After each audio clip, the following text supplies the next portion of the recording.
Tweet कर लिखा कि नरेंद्र मोदी जी केंद्र सरकार द्वारा आयुष्मान भारत योजना चलाई जा रही है, परंतु इसमें केवल सामाजिक, आर्थिक एवं जातिगत जनगणना 2011 के पात्र परिवार ही शामिल हैं।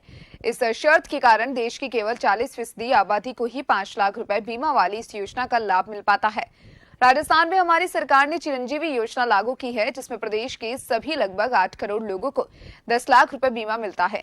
साथ ही 5 लाख रुपए का दुर्घटना बीमा भी इस योजना में मिलता है। और इसी के साथ ही पात्र परिवारों की तथा संविदा कर्मियों, लघु एवं सीमांत किसानों को कोई प्रीमियम देने की आवश्यकता नहीं है। किसी भी अन्य आय वर्ग का परिवार भी सिर्फ 850 रुपए में चिरंजीवी योजना से जुड़ सकता है।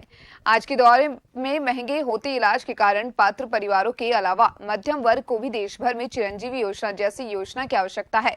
उन्होंने कहा कि मैं आपसे निवेदन करता हूं कि आयुष्मान भारत योजना का दायरा बढ़ाकर इसे चिरंजीवी योजना की तर्ज पर देश के सभी नागरिकों के लिए 10 लाख रुपए बीमा एवं 5 लाख रुपए दुर्घटना बीमा लागू किया जाए।